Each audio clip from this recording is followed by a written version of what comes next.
Hare Krishna everyone. Today in this Bhagavad Gita session we're going to look at chapter 9 verse 10, which goes like this. Maya dhyakshen prakriti suyate sacharacharam hetu nanena kaunteya jagat viparivartate. English translation. This material nature, which is one of my energies, is working under my direction, O son of Kunti, producing all moving and non-moving beings. Under its rule, this manifestation is created and annihilated again and again. So let's take a brief look at what this verse is about. So, Supreme Lord says that material nature is one of his energies.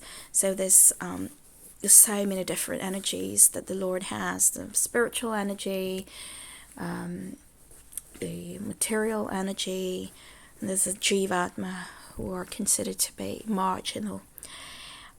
So the material nature is one of his energies, his many energies, and it's working under his directions. It's not working independently.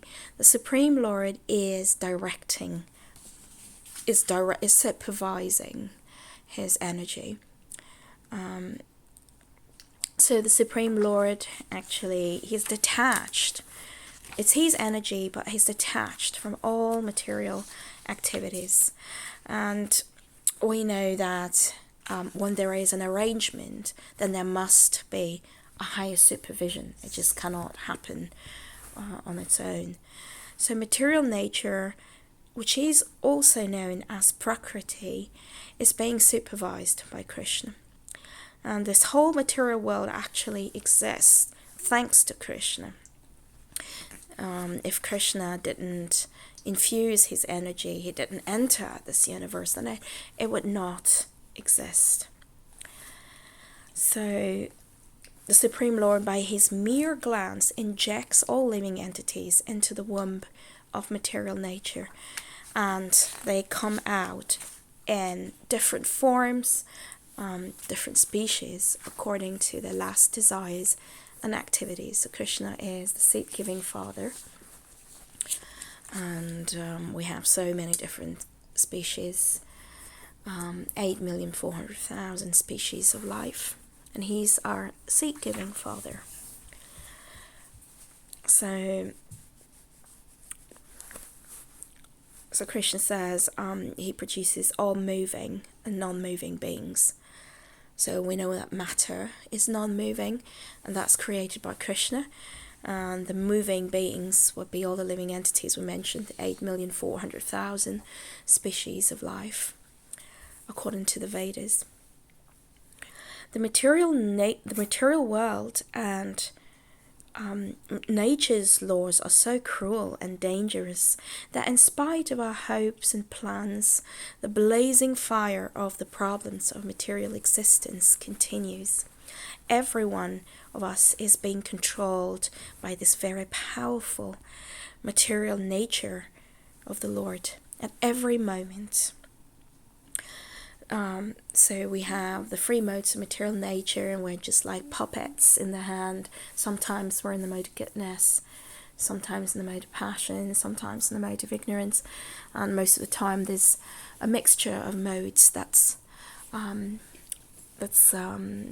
acting on the living entities. So an intelligent person has to ask how to get out of this material nature. We know that this manifestation is not permanent. Material universe is not permanent. There is death that exists. So this manifestation, we know, it's created by the Lord, but it's annihilated again and again. So living entities go through cycles of birth and death, and all these planets in the material universe are also, all of them are places of death. In the Bhagavad Gita, Krishna says, from the highest planet known as Brahmaloka down to the lowest, all the places of misery wherein repeated birth and death take place. So the only place where there is no death is the spiritual world, and that's where we want to be. As soon as a person surrenders to Krishna, he is out of the control of material nature. We'll look at that in more detail. So a quick recap of Krishna's energy. So Krishna has 3 kinds of potencies or energies. So we have the spiritual potency, which is prevalent in the spiritual abodes. Then we have the material potency, material creation, and the marginal potencies we mentioned earlier. So the Jiva Atmas, the souls, they're in the middle of the material and the spiritual potency, as we can see in this picture here. So on the right is the spiritual world, on the left is the material world, and the living entity is in the middle. So the living entity can choose whether he wants to interact with the material energy and stay in the material world, or he wants to go back to the spiritual world and be controlled by the spiritual energy. So we're in the middle, and the choice is ours. So this material world is the manifestation of the inferior energy of the Supreme Personality of Godhead. So material energy is just another form of the spiritual energy. Actually, it's all energies of Krishna. Material energy manifests when there is an absence of spiritual activity. Energies are always controlled by the energetic, and therefore the living entities are controlled by the Lord, when we have no independent existence. So a lot of people, they, especially atheists, they can see the energies working, material energy, but they don't want to admit that there is someone behind it, which is not very reasonable, because when there is an energy, then there has to be a person from which this energy is coming. Energies are always controlled by the energetic. So in the same way, Krishna is the energetic, and all around us is his energy. So in the Bhagavad Gita, chapter 7, verse 4, Krishna says, earth, water, fire, air, ether, mind, intelligence, and false ego. All together, these 8 constitute my separated material energies. Excuse me. So we know our body is made of these elements: earth, water, fire, air, ether. So that's our gross body. Then we have a subtle body, the mind, the ego, the intelligence, and then we have the soul. So these are Krishna's energies. So matter has no power to act on its own. So we have this non-moving beings that Krishna created, that refers to matter, all surrounded by matter, right? Earth, water, fire. So this matter cannot act on its own. Krishna is behind it. So let's say in this material world we fly an airplane. A big airplane can fly so nicely in the sky. But we all know when we see an airplane flying in the sky above us, we look at it and we don't think, oh, well, this plane has no pilots in it. It's just flying on its own. That's not possible. Nobody's going to believe that. We all know that the pilot is there and he is flying the plane. In the same way, unless the spiritual energy is there, matter is useless. We all know that. It's like a vehicle also. We need a driver to drive the vehicle. So we need to understand that matter is there, but it's being supervised by Krishna. Krishna enters every atom, which makes up practically everything. So Krishna is there, and he is supervising material nature. So everything animate or inanimate is controlled and owned by the Supreme Personality of Godhead. Somewhere again in the Bhagavad Gita, Krishna tells us that in Bhagavad Gita 7.7, which goes Mataha parataram nanyat kinchid asti dhananjaya mai sarvam idam protam sutre mani ganaiva. Translation: O conqueror of wealth, there is no truth superior to me. Everything rests upon me as pearls are strung on a thread. So Krishna is saying here again that everything rests upon him, and he is the one controlling everything. And we don't see, because we know a series of pearls strung on a thread is nice. We'll like it. We see only the pearls. We don't really see the thread. But we know that these pearls are not just sitting next to one another, that they are actually being held by a thread, although it's invisible to us. In the same way, Krishna is saying that that's what happens, that he is behind everything.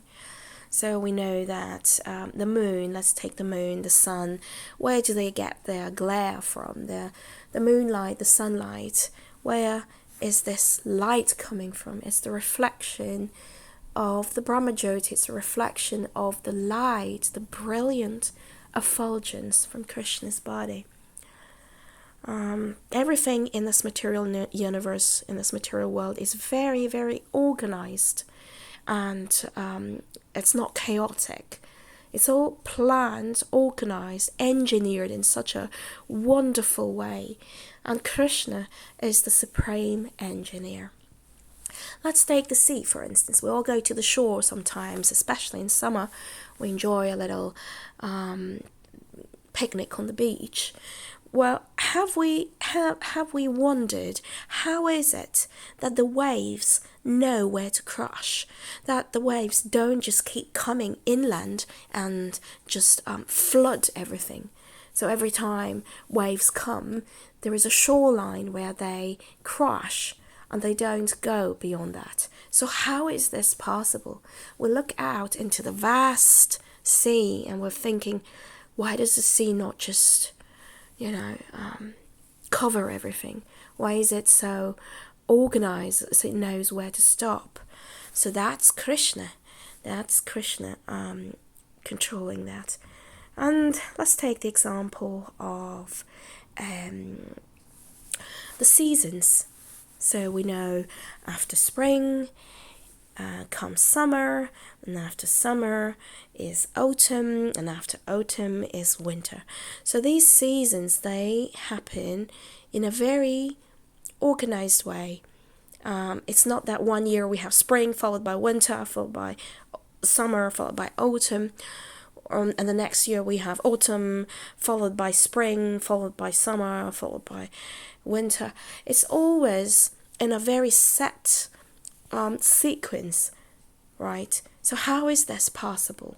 If it's just happening at random and nobody is there, Krishna is not there controlling that, then how will this happen in such an organized way? We'll have to think about it.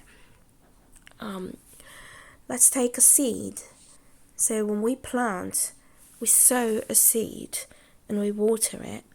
It germinates very nicely into a seedling, and the seedling then grows into a plant. It puts on leaves, and we have flowers first, and then from the flowers we have fruits, and the fruits will in turn fall to the ground and liberate. The seeds will then go in the ground in the soil and they'll germinate again. And so we know that things are very, very, they occur in a particular way, and it's always consistent. Ecosystems are very, very balanced, and nutrients are being recycled all the time. It's self-sustaining. Krishna has thought of it all, really. Nature is working so nicely in a systematic way, all arranged by Krishna and supervised by him through his energies.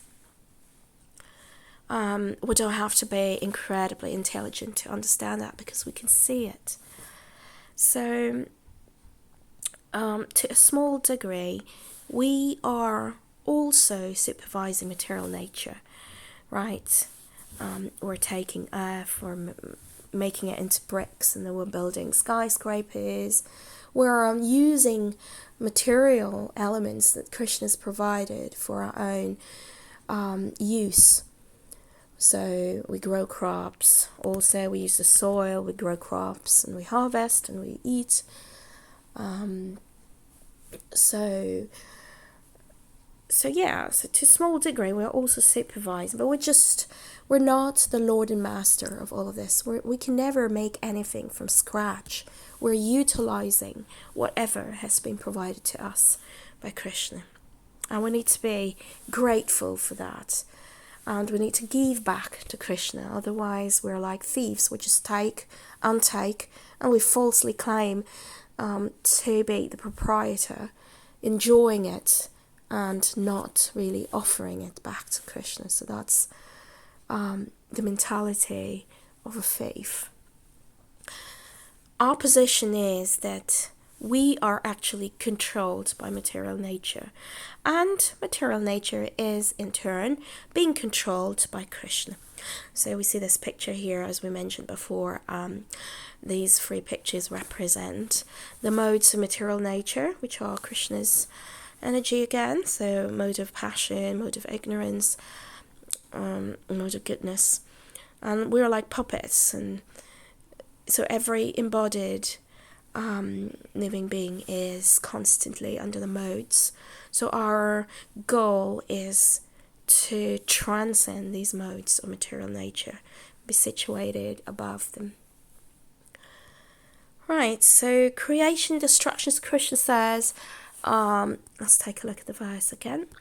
So Krishna says in this verse that under the rule of material nature, this manifestation is created and annihilated again and again. So we know that Karanadakashai Vishnu lies in the Karana ocean, and as he breathes out, millions and millions of universes are created. And when he inhales, all these universes go back. They rest in his body. They all go back into him. So all material creation gets unwinded, and during complete annihilations, material world goes back in the body of Karanadakashai Vishnu. So that's what we're going to look at now: creation and destruction of the material world. So we know that Lord Brahma he's actually the secondary creator of the material universes. So he's born from the navel, from a lotus flower that sprouts from the navel of Garbhodakashai Vishnu, who is basically an expansion of Karanadakashai Vishnu, who enters each of the bubbles we saw there, each of the universes that are created. So each of the universes he enters, and Lord Brahma is then born, and Lord Brahma creates all the living entities and all those 14 planetary systems situated within each universe. And he also populates these planets with living entities. So Lord Brahma, he lives for a long time. Actually, time factor in Brahmaloka is different. Lord Brahma lives 100 demigod years, just very, very millions and millions of years on our planet. So he lives a long time, and so he has a day and a night, and at night when he goes to sleep, the lower planetary systems are destroyed, they're annihilated. The lower planetary systems below Earth, so the Patal Lok, sort of planetary systems below the Earth are destroyed, whereas the upper planetary systems, Indralok, Satyalok, all those planets, they are not. But at night, so when the life of Lord Brahma is over, after the 100 years that he lives on his planet, then the entire material universe, including the upper planetary systems, including Brahmaloka, all these planets are annihilated, and Brahma dies as well, and all the living entities rest in the body of Karanadakashaya Vishnu, who is in a very in a sleep, a mystic sleep called Yoga Nidra. So then, after that, Krishna creates again. He simply glances over material nature, and everything is created immediately. So Krishna annihilates and Krishna creates. So the 8.4 million different species of life are created immediately, along with the universe. And again, the living entities then, they are bound by the free modes of material nature. And whatever desires the living entities had at the last annihilation are again manifested. So this creation, maintenance and annihilation of this material cosmic manifestation are completely dependent on the supreme will of the Lord. So Krishna is our mother, he's our father. Actually, Krishna is our father, material nature, our mother.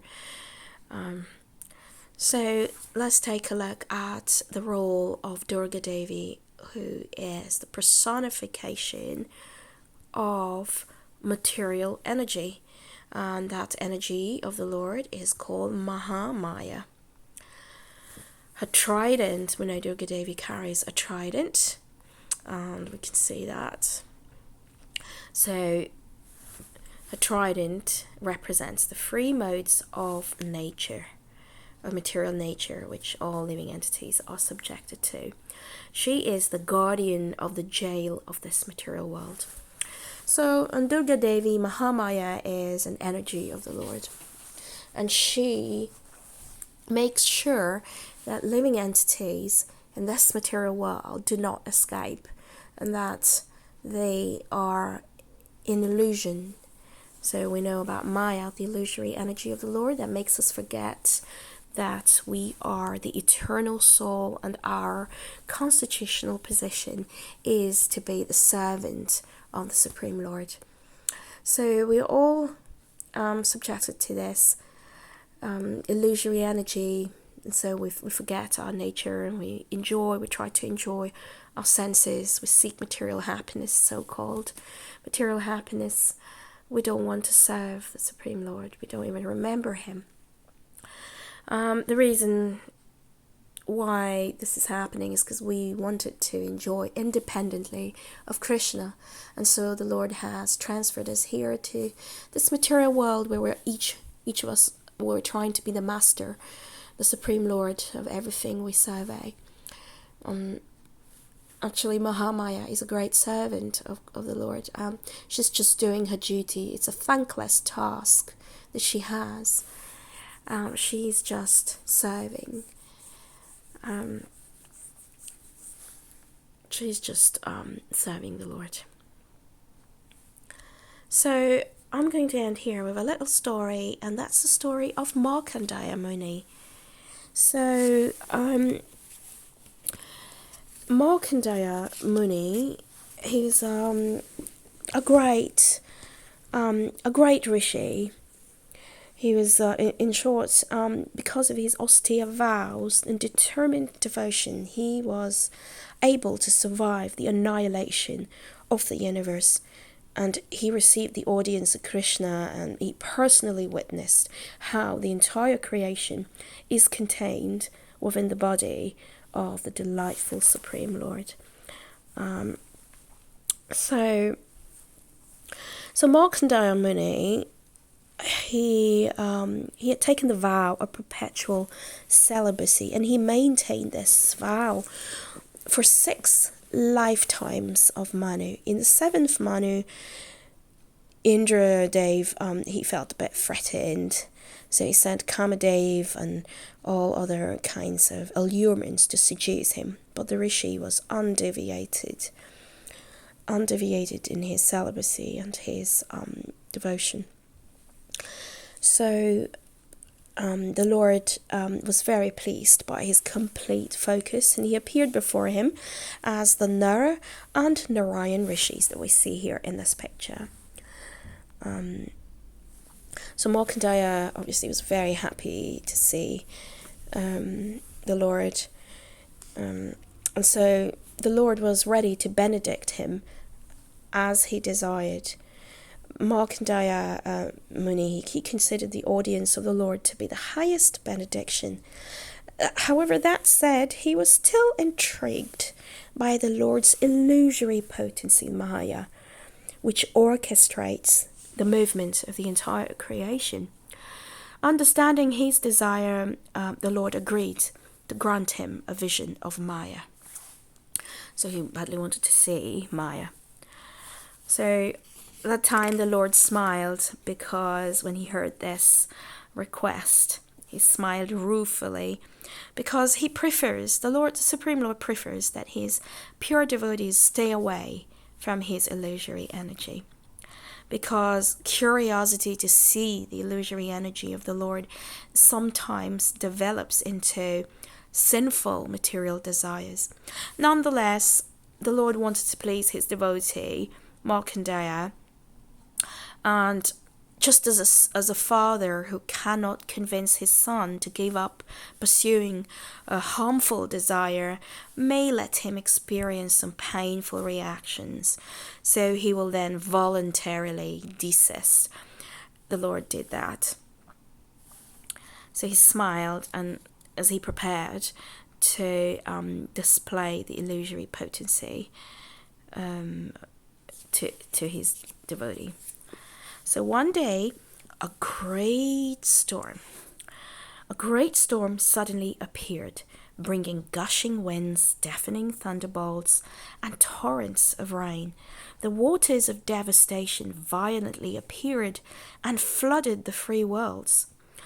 After the deluge, Markandeya Rishi wandered amongst the carnage, hungry and thirsty, feeling increasingly exhausted with every step. In this way, millions of years passed, in this torturous condition, being attacked by the elements, until the rishis spotted a beautiful, blossoming banyan tree with fruits. On the leaf of that tree was a beautiful, effulgent boy sucking on his toe. As the rishi inched forward for closer examination, he got sucked into that boy's body. Inside the body, Markandeya Rishi saw the universe exactly as it had been seen before annihilation. Within a moment, however, the vision was interrupted, and he was thrust outside again. The Rishi, he wanted to embrace the Lord. The beautiful baby form of the Lord was so charming. His heart melted, and he wanted to embrace the baby form. But as he went towards the Lord, the charming, beautiful baby form of the Lord disappeared. Excuse me. As did the waters of annihilation. And he found himself back in his hermitage, exactly as before. So that was Markandeya Rishi, that was how he experienced the incredible power of the Lord's illusory energy. So thing is, Maya is the illusory energy, is something we don't want to see, something we want to avoid. So when a living entity is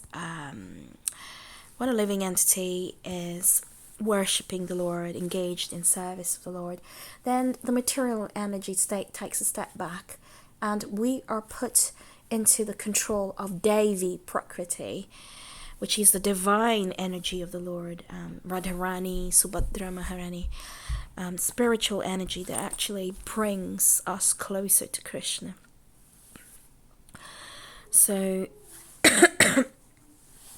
when a living entity, how does Maya enter? Is when a living entity utilizes its free will to seek enjoyment which is separate from Krishna, then Maya comes into play. In the Prema Vivarta, this is mentioned here, turning his face away from Krishna, the Jiva, the living entity, develops the desire to enjoy. Standing nearby, Maya slaps him and seizes hold of him.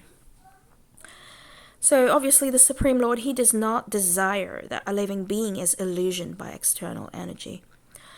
And Mahamaya doesn't like doing this, as I said, but she still accepts this task of keeping the forgotten soul under illusion by her bewildering influence. And the Supreme Lord does not interfere with the task of the illusory energy, because this is important. This illusory energy is important for reformation of the conditioned souls. For instance, affectionate father, he doesn't like his children to be punished by somebody else, but still by some other agent, but still he may put his disobedient children under the custody of a very strict person, just to bring them to order. In the same way, the Supreme Personality of God is an all-affectionate, almighty person. He does not want us to suffer. He actually desires our welfare, relief for the conditioned soul. Release. He desires our release from the clutches of the illusory energy. And so, out of his causeless mercy, he comes down in his incarnation. He comes down personally. He comes down to show us the path. It's not like he just puts us in this terrible world where we're only suffering, and then he says bye-bye and he goes away. No, he comes down. He gives us all facility to come to him, to release ourselves from this material energy. He comes, he gives us the Bhagavad Gita.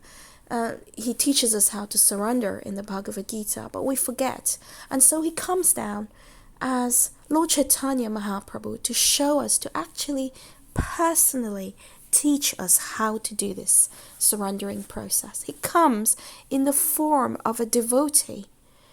This is amazing because he's the Supreme Lord, but he comes as a devotee, and he denies that he's the Supreme Lord. Right, we know Lord Chaitanya, he didn't like to hear anything like, oh, you're the Supreme Lord. He would say, no, what are you saying? I am just a humble servant. I'm just a devotee. So the Supreme Lord, Lord Chaitanya, he comes and he gives us this Maha Mantra, the Hare Krishna Maha Mantra, which is very powerful, which can keep the material energy of the Lord far away, keeps Maya away. We are then in the hands of Devi Prakriti, of the spiritual energy of Krishna. So when we chant the simple Maha Mantra, Hare Krishna, Krishna Krishna, Hare Hare, Hare Ram, Ram Ram, Hare Hare. So he gives us this Maha Mantra, which helps us to go back to the spiritual world. So we just need to take it, and we just need to seriously chant this mantra. So I'm going to end here. My request is just chant Hare Krishna and your life will be perfect. And Maya will stay away. Hare Krishna.